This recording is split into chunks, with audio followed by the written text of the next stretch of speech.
Well, hello everybody, it's Rob back again with another episode of our 737 Small Bites. This one we're going to talk a little bit about customizing the airplane. One of the things that we're very proud of at PMDG is that we offer users a ton of options and ways that you can customize the flight deck of the airplane, the way it behaves, what sort of equipment options are installed. Much of it's taken from the actual options book. If you were to win the lottery and go buy one of these at Boeing, you'd get to make these kinds of choices. So without further ado, let's go ahead and dive right into the options menu. If this is your first time through, just follow along. You can use the pause button as much as you need and guide you right through it. All right, we're going to start in the PMDG setup menu for this one. You'll notice up here in the upper left we've got aircraft options. Go ahead and push that button. Now, understanding aircraft options, this page specifically is what we call the aircraft page. And you'll notice it's got the aircraft's tail number right here at the top of the page. When I talk about tail numbers, what am I talking about? I'm talking about this baby right here. November 737 Bravo Whiskey is this aircraft's tail number. And we use tail numbers to identify which options are affiliated with which aircraft within your simulator. So if you had November 738 Bravo Whiskey, that would be a different airframe. So the options that we configure in this aircraft menu are unique to November 737 Bravo Whiskey. Now, I'm going to show you a little bit later how you can transfer the setup you have here to a different airplane, but for now, let's just focus on we're making changes to this airplane. From the aircraft menu, we can change the equipment that's installed on the airplane, we can change the way the displays display information, and we can also change the failures that you might get en route and how those failures are implemented. So to be clear, any changes that you make to equipment, displays, or failures under the aircraft menu are applied to this tail number only, and they make this tail number unique. What's kind of fun about this is it allows you to match the cockpit configuration of any airplane to your particular tastes and needs or to a specific airline's airframe using realistic configurations so that the airplane that you're flying in the sim matches the real world. Let's focus on this equipment menu right here. If you click on the one left line select key, you'll find yourself in the equipment selection menu. Now you'll notice in the upper right, 1/15. This tells you there's 15 pages of options that you can choose from. And down here, using the previous page, next page buttons, you can scroll through them. You'll notice here at the top also, during each page there's a title. That'll give you an idea what's on the page. So we'll just scroll through these quickly. We've got eGipWiz, another page, ETOPS options, FMS related options, more of those, fuel system options, instruments, optional equipment that you can have installed. It's a whole bunch of stuff here, and when you page all the way through it, you're back at the top of the order again. So let's take a few moments and start to go through some of these, and I'll explain what they are. To start, you'll notice at the top of each page there's a title. In this case, it says AFDS, which stands for Auto Flight Director System. All of the options here are related to the Auto Flight Director. So specifically here, MCP type, you've got two options, Honeywell or Collins, and you can change that by just hitting the button here and it will select back and forth, and you can see the same thing down here. You'll also notice that it changes the color of the text, which makes it convenient. Now I'm getting my view set up so you can see that this change takes place, because it takes place in real time, which is pretty cool. If you look up here where the autopilot mode control panel lives, you'll notice that when I press this button, it replaces the Collins mode control panel with the Honeywell version that was originally delivered in the early model 737 Next Gens. It all functions the same way. It's a slightly different layout. The buttons are different, the displays are different. There's kind of a different feel and different sounds to it. And you can switch back and forth pretty much at will. So if you have a particular preference for the Honeywell versus the Collins, you can switch back and forth. There's a couple of limitations there. Some options require that you have the Honeywell version installed. We'll cover that in just a couple of moments. This next option, the after takeoff wings level or heading select, is an option that allows you to tell the airplane after takeoff, should it be managing roll control to keep the wings level, or should it be following the heading bug? And this is an airline option. It's kind of hard to find out which option airlines use. Most airlines use the heading bug. Next up, we've got the glide slope capture before localizer. Again, this is an airline policy option. It's something you'll hear referred to as a PIN option that allows the airline to decide should they allow you to capture the glide slope before a localizer capture or not. Most airlines will have this set to deny. Next up is Autoland fail passive or fail operational. This gets to be a fairly complex topic, so let me simplify it down to the bare minimum that you need to remember.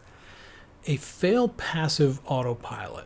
In an Autoland situation, if you have a single autopilot failure, it will disconnect the autopilot. It will not maintain control of the airplane, and it will return the airplane back to you. A fail operational autopilot, however, will maintain control of the airplane provided you are above a radio altitude of 200 feet. Below 200 feet, it's going to give you the airplane back, so you've got to be ready for that. But a fail operational autopilot gains this extra level of redundancy through the use of an integrated standby flight display that also functions as a third form of attitude reference, backing up the IRUs so that the airplane can never be caught with just a single source of attitude reference. There's a whole lot of technical reasons for that. It involves triple redundancy and that sort of. If you find yourself on a check ride and someone asks you the difference between the two, fastest, most accurate answer is the cost to the airline that buys the airplane. The fail operational is significantly more expensive. That's just how it goes. Now, let me show you something kind of cool that we do at PMDG. So I've reset the airplane to use the, the Honeywell mode control panel. And I've also set the Autoland capability to fail passive. Now let's say I want to upgrade to fail operational. Well, guess what? The autopilot mode control panel changes to the Collins because the Collins interfaces with the integrated standby flight display, but the older Honeywell version does not. That means in order to have fail operational, you got to have the Collins mode control panel. Next up, we've got engines double D rate. Allows a reduction of the takeoff thrust to the equivalent of a CFM56 engine that's rated at approximately 22,000 pounds of thrust capability, which means that when you do a D-rate thrust from this, you actually have a double D-rate, which is a technical way of saying you have more thrust available during the climb. You can change this by just setting the tab here. You can choose yes or no. All right, moving on to page number 2. This page focuses on options related to the data link capability of the airplane. We have a simulated data link for all of PMDG's products. So if you're not connected online, you can get a simulated data link functionality that mimics that you would experience in the airplane if you were connected to a data link to your dispatch center who was sending you dispatch releases, alternates, and information in flight. This page allows us to do that. Company cost index allows you to change the cost index that the FMS is using to compute the operational performance of your flight plan.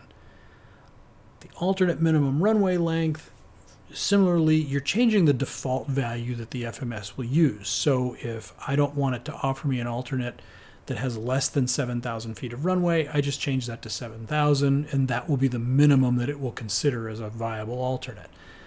The alternate ILS requirement, again, what I'm telling the FMS system is that, hey, when giving me optional alternates, please choose one that has an ILS or doesn't, depending on how I have that set. Next up, we've got EGPWIS, which is Ground Proximity Warning System. This is a tremendous safety system that's common in turbine-powered aviation. This will save your life if you get distracted and are flying toward higher terrain. We have a number of options available that mimic the actual options available in an EgyptWiz package installed aboard the aircraft. For example, V1 callout, it'll call out V1 at the appropriate time. A bank angle callout will tell you if you exceed a certain angle of bank, the airplane will let you know just to get your attention. Approach minimums call. This one is selectable, and this is an airline option, and you can change it to match whichever airline you particularly like. But it will give you a couple of different options for what will be called out as the airplane is approaching minimums. The next line down is the actual minimums call, and likewise, you can choose what the airplane's going to call out when you reach minimums. So for example, right here it says decision height, that's what it's going to say. Or you can simply turn it off. There's a 2,500 foot call here. There's a couple of different options about how this gets configured in the real world. Some airlines have 2,500. Some airlines it will say radio altimeter, but it's designed to get your attention to let you know that you are starting to get within proximity to the ground. On the next page, EgyptWiz 2, these are a bunch of different altitudes that can be configured to be called out to keep the crew's awareness as to their relationship to the ground. Now, these are a little bit different. There's yes or smart. A smart call will only be called out if the aircraft is coupled to an approach and descending through that altitude, or you can turn it off. Yes simply means it will be called out anytime the airplane passes through that altitude on the way down. These are not called on the way up. You can see that the 2,500, 1,000, and 500 foot calls all have the smart option, but 400 and below do not. Those are simply on or off. So you can just toggle them as you like. As you go to EgyptWiz page 3, you'll see the 200, 150, 40, 30 calls are there. The 40 foot call kind of gets abused in the industry. I'm not really sure why. I'm going to turn it on. But many airlines don't use the 40 foot call for some reason. Continuing to page 4, you've got the 20 and the 10 foot calls.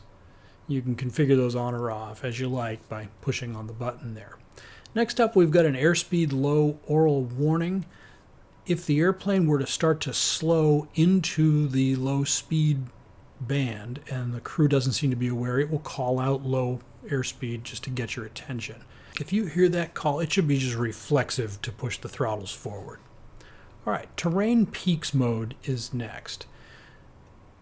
In the 737 using EgyptWiz, we have an enhanced ground proximity awareness system that will show you terrain data on your navigation display. You can get to it by pushing the the terrain button right here. And if you tap that button, it's going to display terrain data on your screen here. Again, I'm going to evangelize this is not terrain radar. Terrain radar is something used by military airplanes. This is a data package, digitally driven process. The airplane knows where it is, so it knows the terrain around it, and it draws it on the display right here. You can see that there's some altitude information here showing you the relationship between the highest peaks in proximity to the airplane. Terrain peaks mode will show you where those peaks are on the display, and then it will leave them there even if the airplane climbs over them, just so that you have some awareness of where they are in case you level out or it was a go around and you're in rising terrain areas. So it's designed to enhance your awareness of the sorts of obstructions that might be around you. All right, page 7 of our options here is ETOPS. ETOPS, well, okay, let's insert one of the 3 dumbest jokes in aviation. ETOPS stands for engines turn or passengers swim. This is generally considered to be an over-water options package that allows you to operate extended over-water segments. Having an airplane that is ETOPS qualified is a regulatory component that covers everything from how the airplane is maintained to what equipment must be installed and operational in order for the airplane to be dispatched on an over-water segment. There is a lot of record keeping and a whole lot of work that's involved in ETOPS certification. And this little decal, as silly as it might seem, is a very important feature in ensuring that the crew is aware that the aircraft that they are flying is qualified for overwater operations. What's some of the other things that you'll see? Well, on this particular airplane, a dual battery package. A single battery gives you 30 minutes of emergency power. A dual battery will give you 1 hour and 12 minutes of emergency power. You've also got dual cargo fire systems. That will allow you a much greater level of fire suppression. Now you'll notice that if I push the ETOPS button to yes, it will automatically set the dual battery package and the ETOPS cargo fire system to yes, because those are required in order for the airplane to be ETOPS qualified. There's really nothing obvious that you will see aside from that decal, and that's really why it's there. For example, if we look down here at our cargo fire extinguisher panel, we've got a dual bottle system, but there's nothing there that tells you that it's a dual bottle system. Here I just set it to single bottle, you look down, the panel's the same.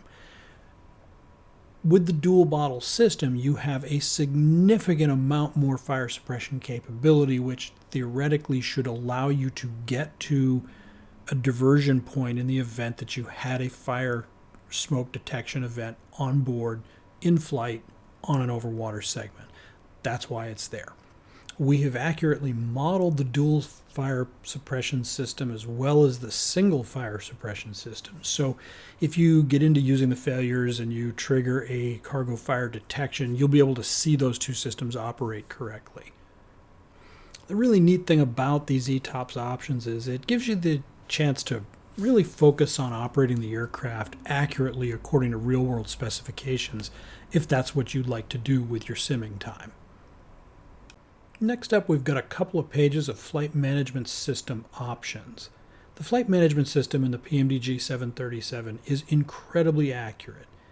We also allow you to change, much like airlines, the default performance parameters that will dictate how the flight management system will guide you through all phases of flight. For example, the default acceleration height, reduction altitude, cutback altitudes, these are all altitudes that the system is using to determine when to level the airplane out, when to accelerate, when to reduce thrust, or what the local transition altitude should be. For example, on FMS page 2 here, we've got the default transition level set to flight level 180.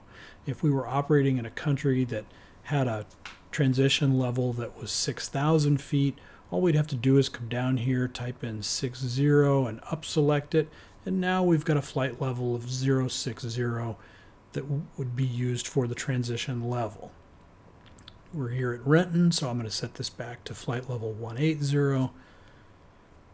Next up, we've got the defined engine out acceleration height. If you were to lose an engine on departure, how high is the flight management system going to guide you before you get a level segment in order to accelerate and clean up? 800 feet is pretty industry standard. Maximum fix pages is a way to increase or decrease the number of pages of fixes that will be available to you to use. It really has to do with the type of software load that the airline chooses to have.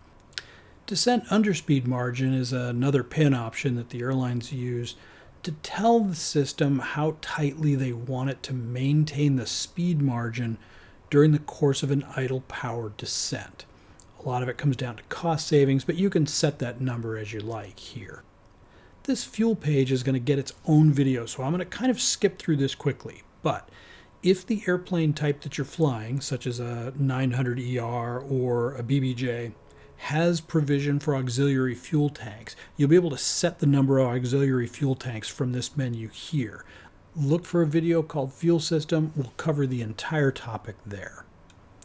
Next up, we've got the instruments options. On the top line, standby instruments, you'll see it's set to integrated standby flight display only. We've touched on this just briefly in an earlier portion of the video, but this stack right here is where your standby instruments are located. During the course of the aircraft's production life, what gets put in here has changed a little bit over time, and we've given you the ability to configure it to match whatever airplane you particularly want to simulate. You'll see right now we've got the ISFD showing. I push the button again. I can set the older style, the original style analog standby gauges. You really don't want to have to shoot an approach on those. I've done it. It's not fun flying on peanut gyros. But you'll notice that this altimeter comes with a little bit of a clacking sound in the background. That's the altimeter vibrometer. It keeps the needles from sticking. It's sort of something that you'll notice when you have that one live. Up next, we've got the ISFD with the analog RMI. This is a configuration that was sort of in the mid-production life of the airplane. You'll see a lot of them still have this. Or you can simply delete the RMI altogether and go with the ISFD alone. That seems to be most common in later serial numbers. Getting back to our list of options here, we've got HGS installed. All right, this is a fun one. It's one of my favorite pieces of technology that we've packed into the PMDG 737. If you look at the airplane right here, you'll notice this space right here, not a whole lot there. Well, we're going to change that. This is the space where the heads-up guidance system mounts to the cockpit overhead so that it's operationally available to you when you're flying. You can turn the heads-up guidance system on by just simply setting that to yes. You'll notice that the heads-up display system is now installed on your airplane. This little tab right there you can use to raise and lower the sight glass here. You've also got a dimmer knob located above it. Click it again to store it. It makes kind of a pleasing sound. If we actually move into the captain's seat, we put a little click spot right here on the window frame so that if you're flying the airplane and you want the heads-up display in view or out of view, you don't have to actually look up at it. You can just tap right there and it'll move it in or out of view. We did that as a pilot convenience aid. It just makes it easier to work with. So that way you're not slewing the view around while you're in a busy portion of the approach or taxiing or something like that.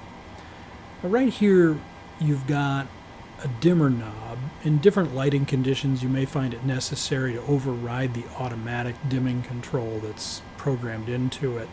You can push the button in and then you can turn it left or right in order to change the dimming condition on the sight glass itself, and you can adjust it to suit your taste and your needs as you're flying. Makes it pretty easy. I do love that sound when it folds away.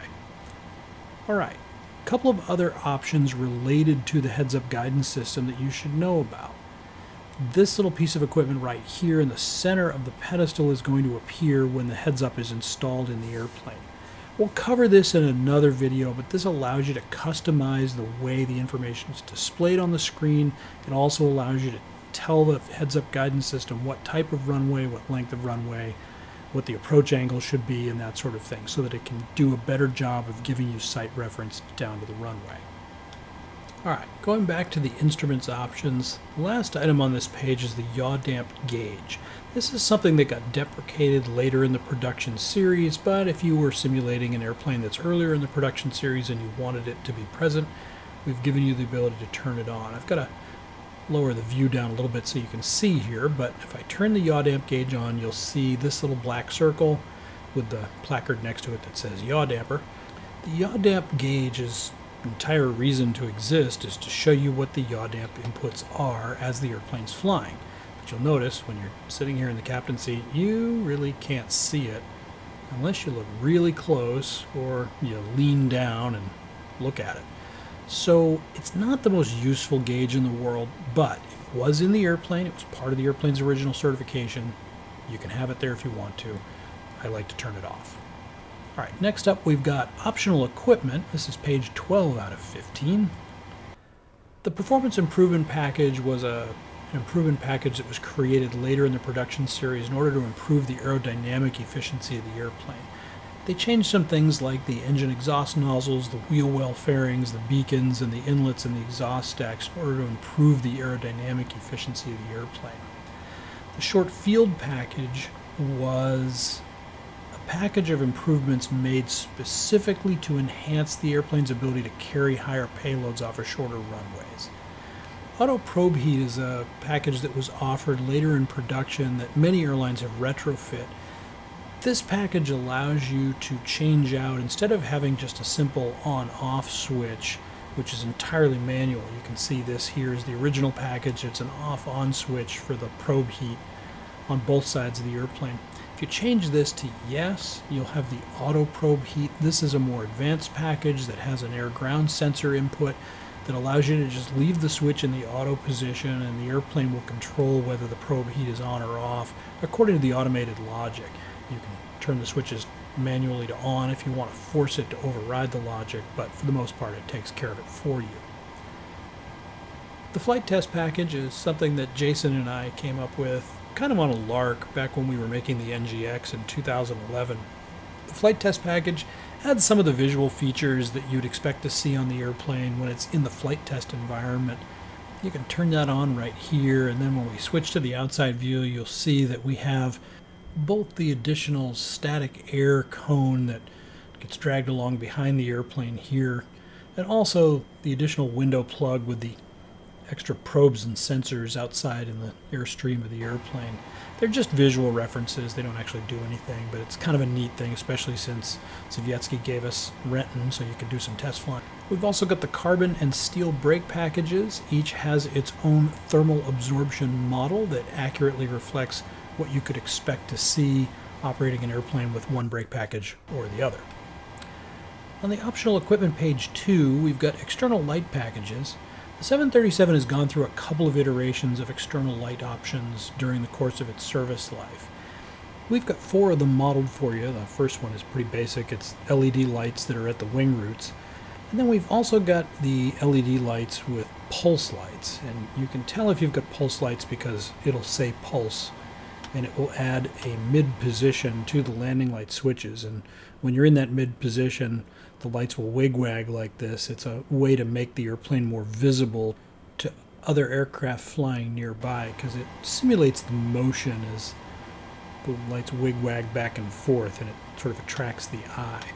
Pushing them all the way forward, of course, will give you your landing lights, and it's a nice, steady, bright beam, as you can see there. We'll go ahead and turn those off. Glancing back down here, we can change to the original light package.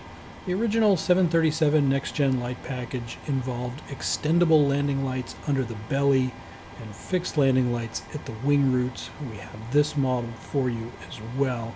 You can see that currently those belly lights are faired back in their retracted position, but we can go ahead and move them to the extend position here by just moving those switches to the mid position, and you can see that the belly landing lights are folding out into the slipstream of the airplane. They're right here and right here. We can then go in and move the switches all the way forward to turn those lights on, and they are now fully illuminated. We can also go ahead and use the gang bar to turn all the lights on. That's kind of a nice lazy way of doing it. Also makes a nice sound. And now we've got 4 lights on. We've also got the same configuration with pulse lights. By selecting the pulse light configuration, we can go right up here to the switches, and if you set them to the mid position where it says pulse and extended on either side, this is what you'll get as a result, and it dramatically enhances the visibility of the aircraft to other pilots who are flying nearby. Back at our optional equipment page, next item up is Eyebrow Windows. Again, the 737 traces its genesis back to the original Boeing airliner, the 707, and that had eyebrow windows up above the cockpit window line.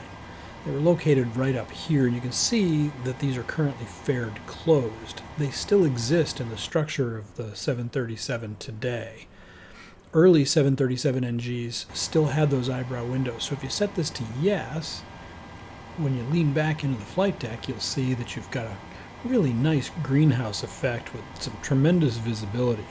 Now, the reality is that they aren't all that useful, but they're also visible on the external model here, and you can see that we make a darn nice looking crew. Anyway, but those windows are there if you like them, if that's a style that appeals to you. You're modeling an early serial number 737 that has those windows and you want to have them. They're available for you. We've also got 2-class and single-class airplanes so that you can have any configuration that you particularly choose. Just use that selector there and off you go.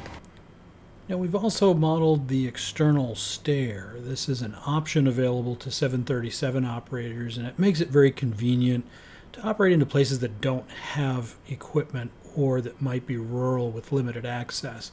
You can extend the stairs here in order to provide passenger and crew access. It's all controlled right there. One other item we've got here, late model 737s changed to a new style of fuel control cutoff switch. And by changing the selector here, you can see here on the pedestal you've got the old original style fuel cutoff switch, and if we just change it right here, now we've got the new fancier, more modern fuel control cutoff style switch. Some of the 900 ER airplanes were delivered with that. Was not an option. I kind of like the old switches, just kind of a classic artist, I guess. Alright, up next we've got the optional equipment, page 3.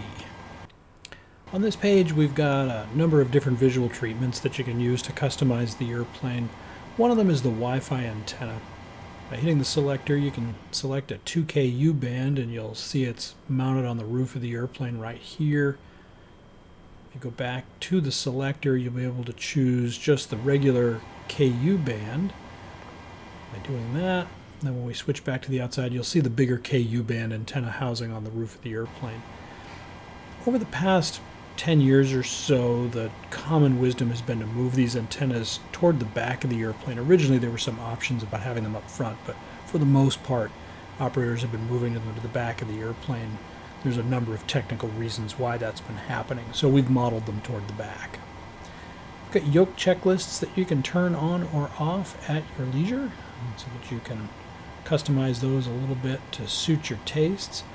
We've also got a headrest, which it's a visual treatment. You can turn it off. You can see there on the left side, the captain no longer has a headrest.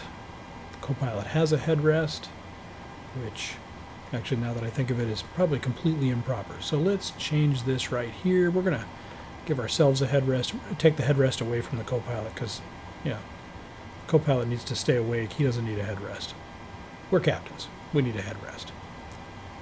Alright, also on this next page, which is the last of the aircraft equipment options pages, we have auto ignition. Engine ignition on the 737 started out as a manual affair. There's a switch on the overhead panel and you could set it to turn the ignition on in flight if you needed it. With this option package, the auto ignition system will manage that for you. So with the flaps out of up, with the anti-icing systems on, it will automatically turn the ignition system on. You can see the old system here, those switches have an off position. If we switch it to the new system, you can see that it says auto above this. And with the switch in the auto position, if the flaps are out of up, we turn on the anti-ice systems. The auto ignition logic will turn the ignition on for us. It's just one less thing that we have to manage. Okay, this has been an incredibly long video, and we've only just gone through one piece of the options that you can set up in your PMDG 737.